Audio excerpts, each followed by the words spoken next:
ಎಲ್ಲರಿಗೂ ನಮಸ್ಕಾರ. ಸ್ವಲ್ಪ ಹಿಂದೆಗಡೆ ಈ ದೇಶದ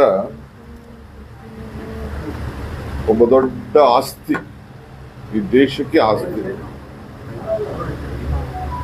ನಮ್ಮ ರಾಷ್ಟ್ರದ ಹಿರಿಯ ನಾಯಕರು, ನಮ್ಮ ನೆಚ್ಚಿನ ಪ್ರಧಾನಮಂತ್ರಿಗಳು, ಕಾಂಗ್ರೆಸ್ ಪಕ್ಷದ ಅಧ್ಯಕ್ಷರಾಗಿ ಸೇವೆಯನ್ನು ಮಾಡಿದಂಥವ್ರನ್ನ 92ನೇ ವಯಸ್ಸಿನಲ್ಲಿ ಕಳ್ಕೊಂಡಿದ್ದಾರೆ. ಅಬ್ದುಲ್ ಕಲಾಂ ರವರು ಈ ದೇಶದ ಪ್ರಧಾನಮಂತ್ರಿ ಮಾಡಬೇಕು ಅಂತ ಹೇಳಿ ಸೋನಿಯಾ ಗಾಂಧಿ ಅವರಿಗೆ ಆಹ್ವಾನಿಸಿದಾಗ, ನನಗೆ ಅಧಿಕಾರ ಮುಖ್ಯ ಅಲ್ಲ, ಈ ದೇಶದ ಭವಿಷ್ಯಕ್ಕೋಸ್ಕರ ಒಬ್ಬ ಆರ್ಥಿಕ ತಜ್ಞ ಬೇಕು ಅಂತ ಹೇಳಿ ಮನಮೋಹನ್ ಸಿಂಗ್ ಅವ್ರನ್ನ ನೇಮಕ ಮಾಡಿ ಒಂದು ಪ್ರಧಾನಮಂತ್ರಿ ಸ್ಥಾನವನ್ನು ತ್ಯಾಗ ಮಾಡಿದಂಥ ಇತಿಹಾಸ ಪ್ರಜಾಪ್ರಭುತ್ವದ ವ್ಯವಸ್ಥೆನೇ ಅತಿ ದೊಡ್ಡ ಒಂದು ಇತಿಹಾಸವನ್ನು ಸೃಷ್ಟಿ ಮಾಡಿದ್ದನ್ನು ನಾವೆಲ್ಲ ಇಲ್ಲಿ ಸ್ಮರಿಸ್ಬೋದು.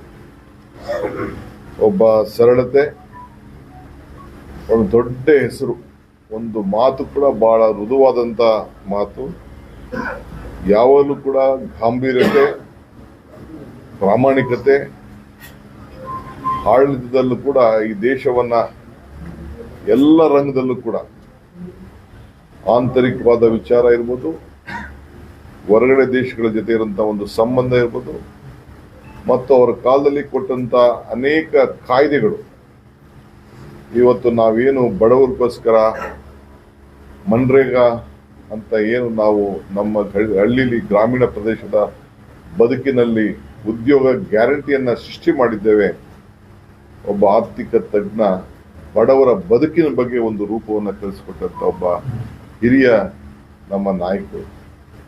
ಜೊತೆಗೆ right to education, right to information, ಯಾರು ಇದಕ್ಕಿನ್ನ ಇನ್ಯಾರು ಈ ದೇಶಕ್ಕೆ ಇಂಥ ಕಾಯ್ದೆಗಳನ್ನು ಕೊಟ್ಟು, ಆಹಾರ ಬದ್ಧತೆ ಕಾಯ್ದೆ, ಇದನ್ನೆಲ್ಲ ಕೂಡ ಅವರ ವಿಚಾರ ನಾವೇನಾದ್ರು ಮಾತಾಡ್ಕೊಂಡು ಹೋದ್ರೆ ಎಷ್ಟು ಗಂಟೆಗಳು ಬೇಕಾದ್ರೂ ಚರ್ಚೆ ಮಾಡಲಿಕ್ಕೆ ಅವಕಾಶ ಇದೆ. ಎಲ್ಲ ವರ್ಗದ ಜನರಿಗೆ ಇವತ್ತು ರೈತರಿಂದ ಹಿಡಿದು ರೈತರಿಗೆ ಸಾಲ ಮನ್ನಾ ಮಾಡಿದಂಥ ಒಂದು ದೊಡ್ಡ ಇತಿಹಾಸ ಸೃಷ್ಟಿ ಮಾಡಿ, ಅದು ನ್ಯಾಷನಲೈಸ್ ಬ್ಯಾಂಕ್ ಅಲ್ಲಿ ನಾವು ಬರೀ ಬೇರೆಯವ್ರಿಗೆ ಮಾತ್ರ ನಾವು ಮನ್ನಾ ಮಾಡೋದಲ್ಲ, ರೈತರಿಗೂ ಕೂಡ ನಾವು ಸಹಾಯ ಮಾಡಬೇಕು ಅಂತೇಳಿ ತೀರ್ಮಾನ ಮಾಡೋದನ್ನ ನಾವು ಯಾರು ಕೂಡ ಮರಲಿಕ್ಕೆ ಸಾಧ್ಯ ಇಲ್ಲ. ವಿಶೇಷವಾಗಿ ನಗರಗಳಿಗೂ ಕೂಡ ಜವಾಹರ್ಲಾಲ್ ನೆಹರು ಅವರ ಹೆಸರಲ್ಲಿ ನರಮ್ ಅಂತೇಳಿ ಒಂದು ಕಾರ್ಯಕ್ರಮವನ್ನೇ ರೂಪಿಸಿ, ಬೆಂಗಳೂರು ಈ ನಮ್ಮ ರಾಜ್ಯಕ್ಕೆ ನೀವು ಹೇಳೋದಾದ್ರೆ ಎಲೆಕ್ಟ್ರಾನಿಕ್ ಸಿಟಿಯಿಂದ ಫ್ಲೈಓವರು, ನೆಲಮಂಗಲದಿಂದ ಫ್ಲೈಓವರು, ಏರ್ಪೋರ್ಟ್ ಇಂದ ಫ್ಲೈಓವರು, ನಮ್ಮ ಇದ್ರ ರೋಡು, ಕೋಲಾರ ರೋಡು, ಇವೆಲ್ಲ ಕೂಡ ಬೆಂಗಳೂರು ನಗರಕ್ಕೆ ಇಷ್ಟು ನೀವು ಶಕ್ತಿ ಕೊಡ್ತಾ ಇದ್ದೀರಿ, ಇಷ್ಟು ಆರ್ಥಿಕವಾದಂತಹ ಸಹಾಯ ಮಾಡ್ತಾ ಇದ್ದೀರಿ ಬೆಂಗಳೂರು ನಗರಕ್ಕೆ ಅಂತೇಳಿ ಅತಿ ಹೆಚ್ಚು ಬೆಂಗಳೂರು ನಗರವನ್ನ, ಕರ್ನಾಟಕ ರಾಜ್ಯವನ್ನ ಪ್ರೀತಿ ಮಾಡಿದಂತ ನಮ್ಮ ಪ್ರಧಾನಮಂತ್ರಿಗಳನ್ನ ನಾವು ಮರೀಲಿಕ್ಕೆ ಸಾಧ್ಯ ಇಲ್ಲ.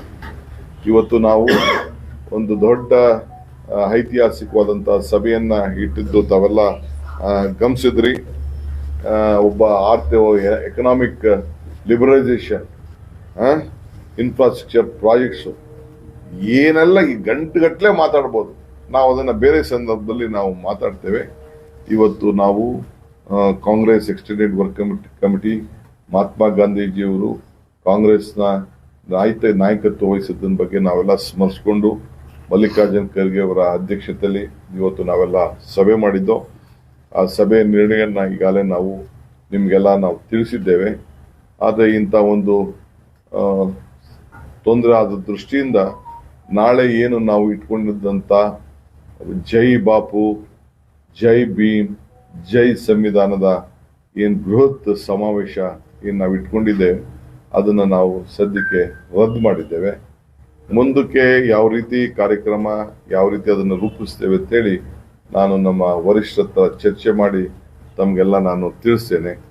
ಈಗ ನಾನು ಎಲ್ಲ ನಮ್ಮ ನಾಯಕರುಗಳಿಗೆ, ರಾಜ್ಯದ ವಿವಿಧ ಮೂಲೆಯಿಂದ ಬರುವಂತ ನಾಯಕರುಗಳಿಗೆ ನಾನು, ಯಾಕೆಂದ್ರೆ ಅವರೆಲ್ಲ ವಾಹನಗಳಲ್ಲಿ ಹೊರಟಿರ್ತಾರೆ, ಅನೇಕ ಸಿದ್ಧತೆಗಳನ್ನ ಮಾಡ್ಕೊಂಡಿರ್ತಾರೆ. ಎಲ್ಲರೂ ಕೂಡ ನಾನು ಮನವಿ ಮಾಡ್ಕೊಳ್ತಾ ಇದ್ದೇನೆ, ಈ ಕಾರ್ಯಕ್ರಮ ರದ್ದಾಗಿದೆ.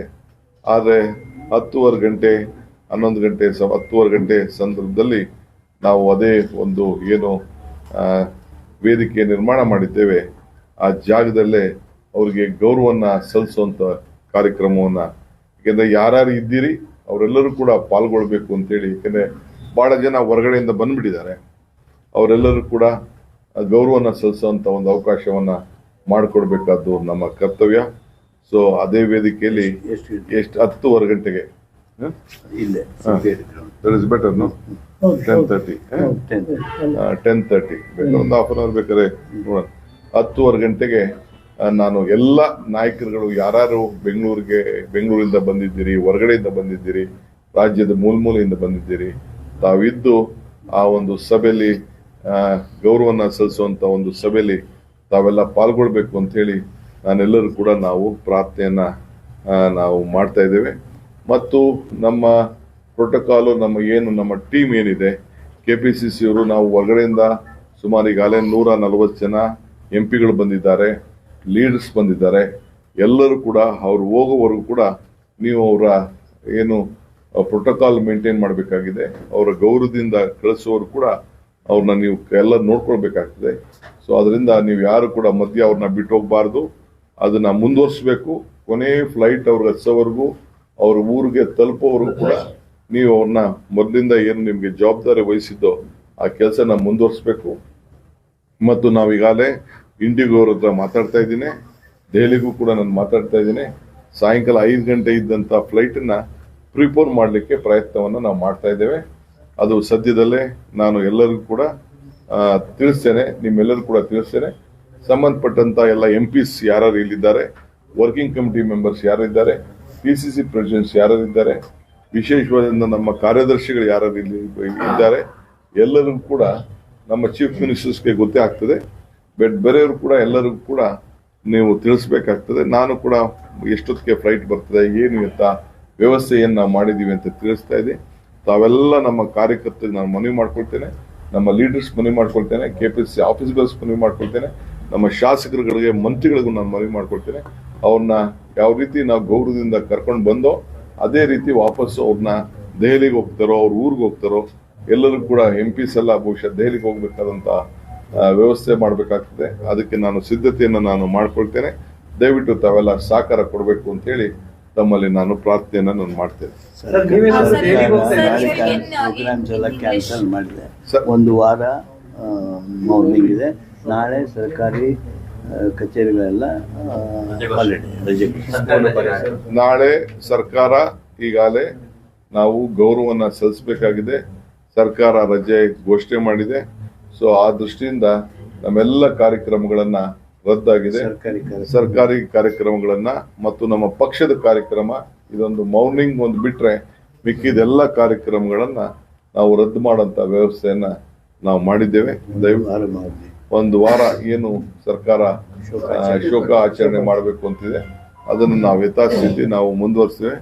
ಇಲ್ಲಿ ಲೈಟಿಂಗ್ ವ್ಯವಸ್ಥೆ ಏನಿದೆ ಅದನ್ನ ನಾನು ಬೆಳಗ್ಗೆ ಚೀಫ್ ಮಿನಿಸ್ಟರ್ ಹತ್ರ ನಾನು ಮಾತಾಡ್ಬಿಟ್ಟು ನಾನು ಮತ್ತೆ ನಿಮಗೆ ನಾನು ಏರ್ಪಾಟನ್ನು ತಮಗೆ ತಿಳಿಸ್ತೇನೆ. ಯಾಕೆಂದ್ರೆ ಬಹಳ ಸಾರ್ವಜನಿಕರು ಇದ್ರ ಬಗ್ಗೆ ಬಹಳ ತರಾತುರಿಯಿಂದ ಲಕ್ಷಾಂತರ ಜನ ಬಂದು ನೋಡ್ತಾ ಇದ್ದಾರೆ. ಆ ವಿಚಾರದಲ್ಲಿ ಏನಿದೆ ಅನ್ನೋದನ್ನ ನಾನು ಮುಖ್ಯಮಂತ್ರಿಗಳ ಹತ್ರ ಚರ್ಚೆ ಮಾಡಿ ನಿಮ್ಗೆ ಮುಂದಕ್ಕೆ ನಾನು ತಿಳಿಸ್ತೇನೆ. ಖಂಡಿತ ನಾನು ಪಕ್ಷದ ಒಬ್ಬ ಅಧ್ಯಕ್ಷರಾಗಿ, ರಾಜ್ಯದ ಮುಖ್ಯಮಂತ್ರಿಯಾಗಿ, ಕೆಲವೆಲ್ಲ ನಮ್ಮ ಸೀನಿಯರ್ ಲೀಡರ್ಸ್ ಎಲ್ಲರೂ ಕೂಡ ಹೋಗ್ಬೇಕಾಗ್ತದೆ. ಬಹುತೇಕರು ಲೀಡರ್ಸ್ ಎಲ್ಲರಿಗೂ ಪರಿಚಯ ಇರೋರು, ನಾವೆಲ್ಲ ಅವ್ರ ಕೈ ಕೆಳಗೆ ಕೆಲಸ ಮಾಡಿರೋರು, ನಾವೆಲ್ಲ ಖಂಡಿತ ಹೋಗ್ಬೇಕಾಗ್ತದೆ. ಅದಕ್ಕೆ ಸಪರೇಟ್ ಆಗಿ ವ್ಯವಸ್ಥೆನ ನಾವು ಚೀಫ್ ಮಿನಿಸ್ಟರ್ ಮಾತಾಡ್ಬಿಟ್ಟು ನಿಮ್ಗೆ ತಿಳಿಸ್ತೇವೆ.